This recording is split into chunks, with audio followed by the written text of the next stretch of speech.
Good morning, teacher and friend. Today I'm going to talk about assignment with our group member Choy Min Ze, Xuan, Zhen and Syazwan. Saudara semua, hari ini kita nak buat assignment tentang baking process yang akan tukar breadfruit untuk motor kita. So motor yang kita guna untuk assignment adalah Yamaha 135.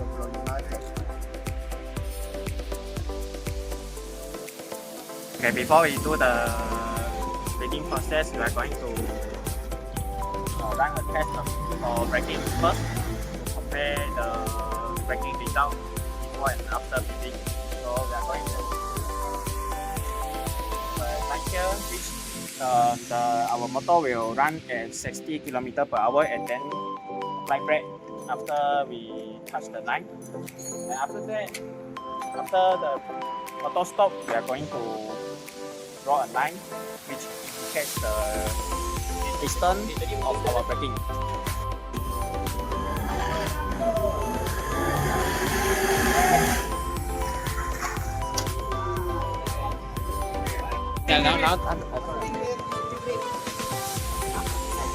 Before you remove the spray assembly, we are going to open the reservoir tank to inspect the condition for breadfruit.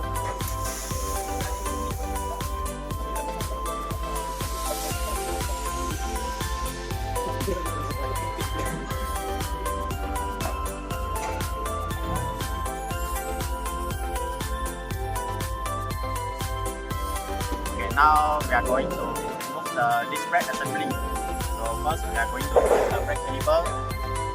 To remove this brake caliper, we are going to remove these 3 nuts by using suitable wrench. We use wrench 12 mm to remove the nuts.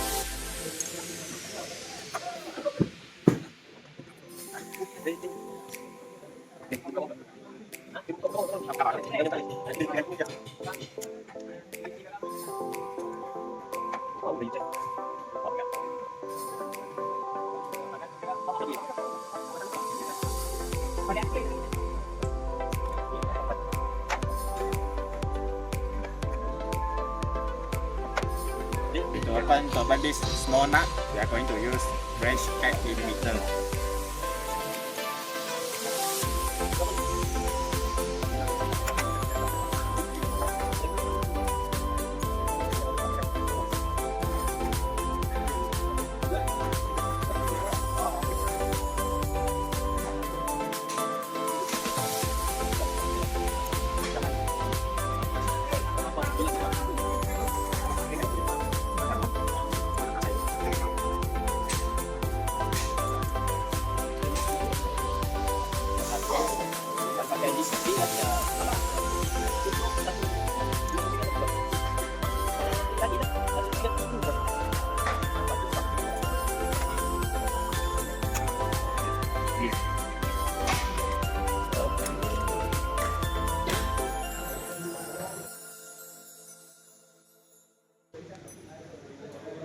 Remove the nut from hose and line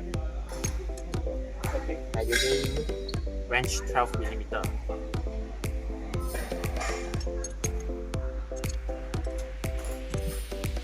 The breadfruit will go outside while you open the nut.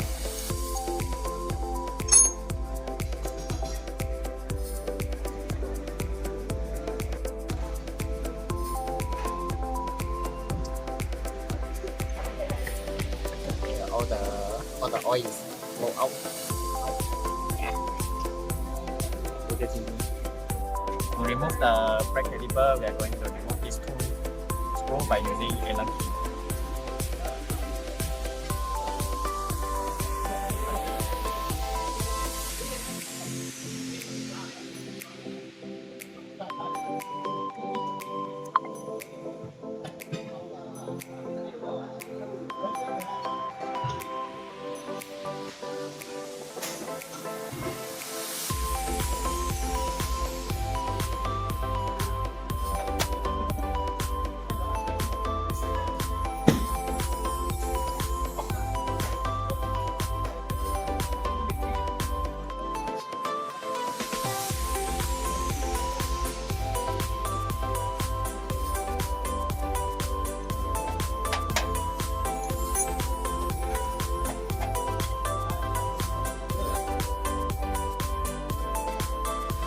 And now we are going to remove the pin by pull it out.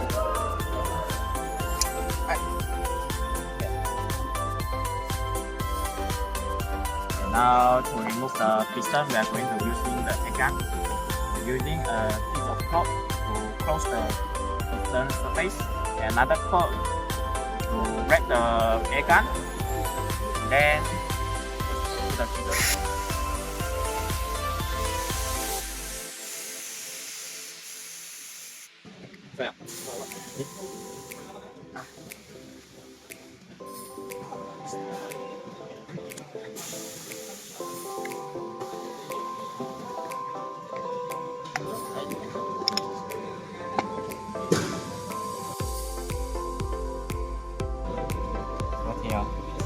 Okay, now I will introduce each part, the name for each part of this brake. So now here is the brake pad, and this two is the pin. These two are piston. Inside this is cylinder ball, and the whole set of this is brake caliper. And here is the rotor. This is red line and hose. Now we are going to inspect the upper brake pad. Thus, we are going to using a brake caliper.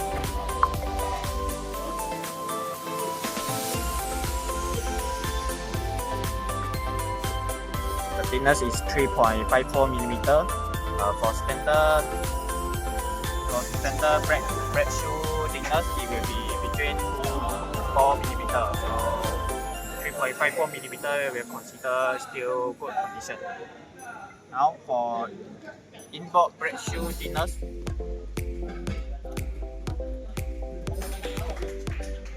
it was 3.87 millimeter. So it's still in good condition also. Okay, now we are going to measure the surface, the rotor by using down indicator. By doing that, we are going to mark an initial point, then rotate the rotor for one cycle and observe the readings for down indicator.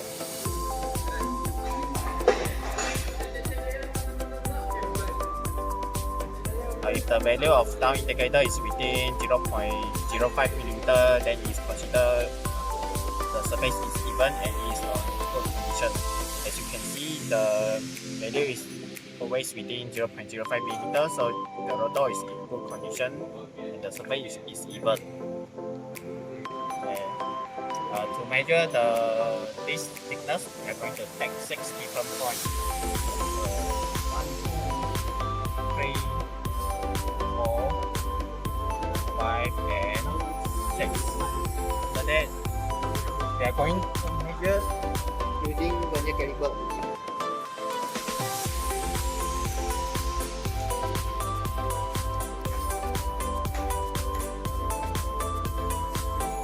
For the first point, it was 4.39 millimeter.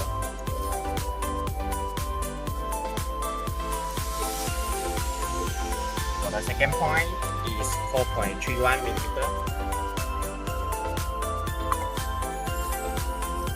For the third point, it was 4.47 millimeter.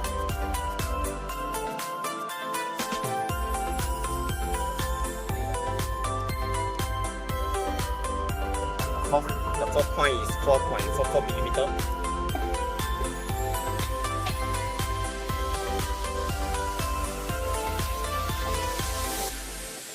Fifth point is 4.28 millimeter.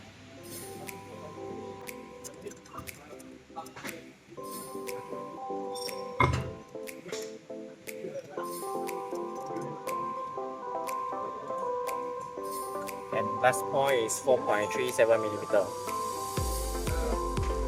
Now we are going to do the wrap test. So we are going to put the brake shoe in the. Okay, we have put it with full of chalk. So we are going to wrap it.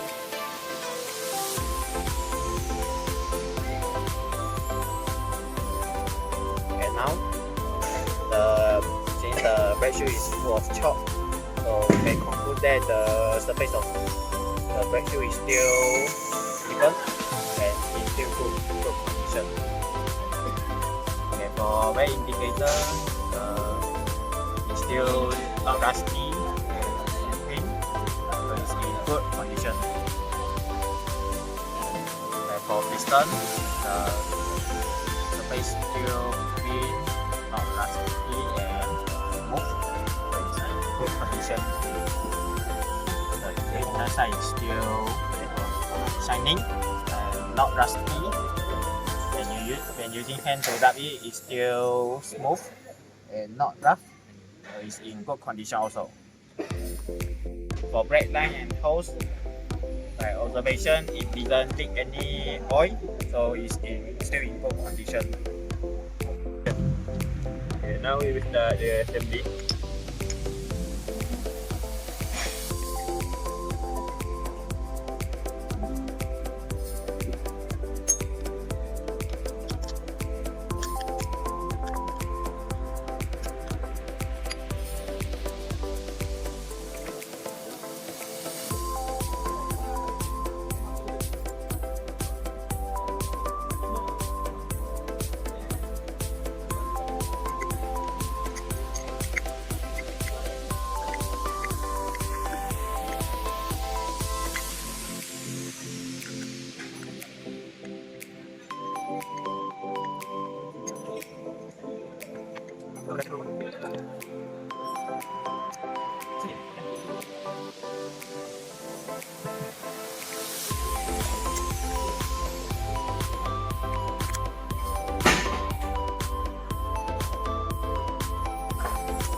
After we assembly the brake breaker, we are going to attach it to the motor and fill this.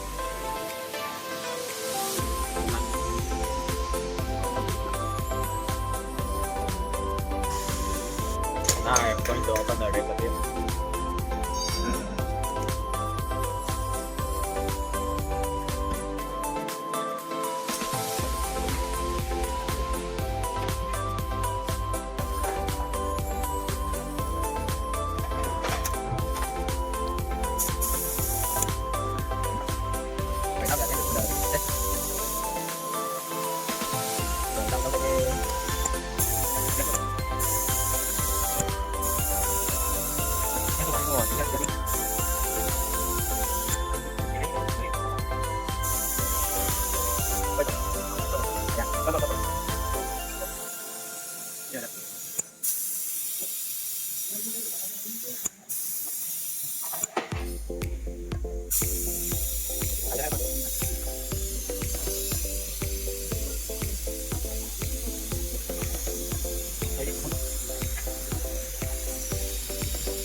Brake fluid.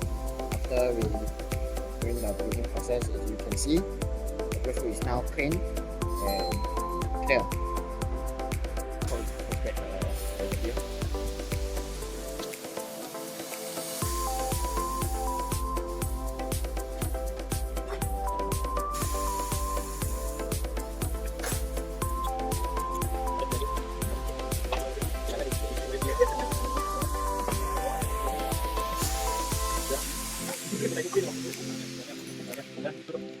after breathing, we are going to make another brake test to compare the result. So this is our result before breathing. So now we are going to do the result after breathing.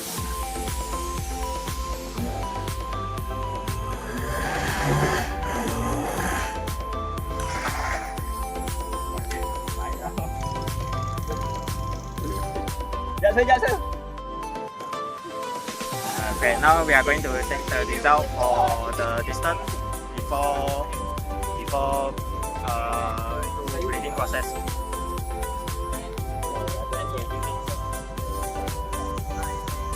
So here the point So the reading is 162.8, 413 centimeter.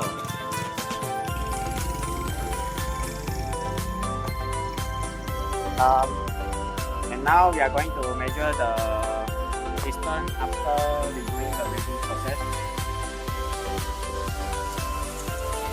So the distance is 207.5 centimeter.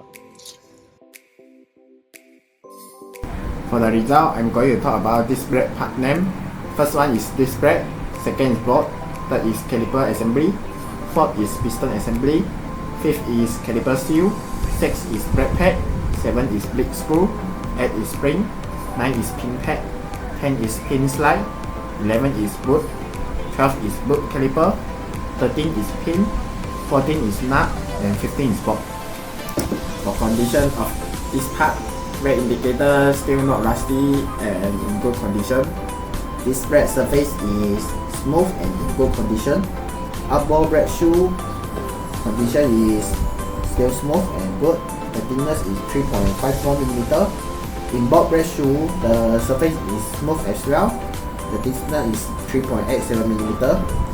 For brake line and hoses, there is no leaking and good condition. For brake fluid, before the bleeding test is less and dirty. After bleeding test is clean and clear. For piston, the rubber is still in good condition and cylinder bore is also in good condition. For inspection of this part, the first run out of measurement, the rotor is even and good condition. For this thickness measurement, we take 6 different points. First point is 4.39mm, second is 4.31mm, third is 4.47mm, fourth is 4.44mm, fifth is 4.28mm, and sixth is 4.37mm. For rub test, after applying the chalk, is fully with chalky, which means the surface is still even and in good condition. For the bleeding process, before bleeding, there is many bubbles for the brake fluid. After bleeding, there is no bubble observed. For brake test, the brake distance before bleeding test is 413 cm. After bleeding test is 207.5 cm. This indicates that the brake performance is increased as the braking distance is decreased. Now we are going to discuss the discussion. So the first question, what are the potential risks associated with using the incorrect brake fluid type in a braking system? The first one, decreased braking performance. Different brake fluid types have varying properties such as compressibility and boiling points. Using the wrong fluid can cause inconsistent braking pressure or a spongy brake pedal, especially under high temperature. The second one, premature wear and failure. Incorrect fluid can lead to improper hydraulic pressure, uneven wear on brake pads, and excessive wear on rotors. The resulting frictional issues can shorten the lifespan of these components, leading to costly repairs and replacement. The third one, damage to brake components. Brake fluids are formulated to be compatible with the materials in the brake system. Using a fluid that isn't compatible with the seals or holes in the system can cause them to degrade or wear. For example, .5 silicone base is not compatible with system designed for .3 or .4, and using it can lead to seal failure. The last one, contamination of the brake fluid system. Different brake fluid types, especially .3, .4 and .5, have different chemical properties and base. When incompatible fluids are mixed, the resulting chemical reaction can cause the formation of harmful contaminant. This contaminant can clog brake lines, valve or the master cylinder, leading to reduced fluid flow and inconsistent braking performance. So the second question, what are the consequences of not doing brake fluid maintenance? The first one, reduced braking performance. Over time, brake fluid absorbs moisture from the air, lowering its boiling point. This can cause vaporization under heavy braking, leading to brake fade and reduced stopping power. The second one, corrosion of brake components. Moisture and contaminants in the brake fluid can corrode critical components like the calipers, master cylinder and brake lines. The third one, increased risk of brake failure. Dirt, rust, particles and other debris can clog the brake lines or valve, leading to uneven braking or complete brake failure. The last one, uneven braking. Corrosion or debris can cause brake calipers piston to stick, leading to uneven brake application and pulling to one side during braking. So the next question, why is it important to measure brake rotor thickness at multiple points, and what could happen if you only measure at one point? So the first reason is detect uneven wear. Brake rotors can wear unevenly due to factors like misaligned calipers, uneven pad pressure or debris. Second one, prevent damage to brake components. Uneven rotor thickness can lead to premature wear of brake pads, calipers and other components, increasing maintenance costs. The third reason, ensure safety and brake efficiency. A rotor with thickness variation may cause uneven braking force, leading to instability during braking, especially at high speed or in emergencies. The last reason, accurate assessment of rotor condition. Measuring at one point might give a false impression that the rotor is within acceptable limits, even if it is unevenly worn elsewhere. The first consequence, uneven pad wear. A rotor with undiagnosed thickness variation will cause the brake pads to wear unevenly, reducing their lifespan and leading to more frequent replacement. The second, increased risk of rotor failure. One or thin section of the rotor may overheat or crack under heavy braking, potentially causing catastrophic rotor failure. The third consequence, brake pulsation and vibrations. Thickness variation causes the brake pads to make inconsistent contact with the rotor, leading to pulsation in the brake pedal and vibration in the vehicle during braking. The last one, misdiagnosis of rotor issues. A single point measurement might indicate the rotor is within the minimum thickness limit, while other areas may be worn beyond the acceptable limit. This can result in a false sense of security and unsafe braking conditions. So the fourth question, what is the advantage and disadvantage between brake fluid .3, .4 and .5? So the boiling point of .3 is low, .4 is medium, .5 is high. For the paint damage, .3 and .4 have paint damage, while .5 don't have. Compatibility. .3 and .4 are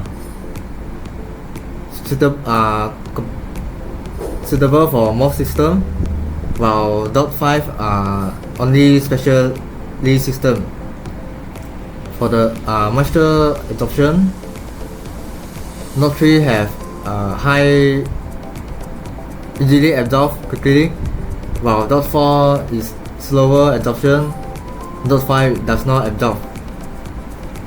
Cost, .3 is the lowest, .4 medium, and .5 is the highest. .3 is best for older or standard system. .4 is best for modern vehicle with ABS. .5 is best for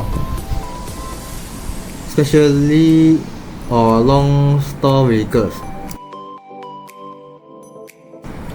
So we are going to present about conclusion. The inspection and maintenance of the disc brake system revealed significant improvement in the condition and performance of the braking components. The wear indicator and brake pads were in good conditions, with pad thickness 3.54 mm for the outboard pad and 3.87 mm for the inboard pad, within safe limits, indicating minimal wear. The brake fluid, initially dirty and low, was replacement with clean and clear fluid, enhancing hydraulic efficiency and preventing brake fade. The brake lines and hose were free of leaks, ensuring proper brake pressure, while the piston and cylinder bore were in good conditions, supporting smooth operation. The rotor showed no significant run out, and the disc thickness measurement 4.28 mm to 4.47 mm confirmed the rotor was even and not excessively worn. The rub test showed the rotor surface was in good condition, with a chalky finish, free from major irregularities. The bleeding process effectively removed air bubbles from the system, improving hydraulic pressure and responsiveness. Most importantly, the brake performance significantly improved, as evidenced by the stopping distance reduction from 413 cm to 207.5 cm. Overall, the maintenance restored the disc brake system to optimal condition, ensuring improved safety and reliability.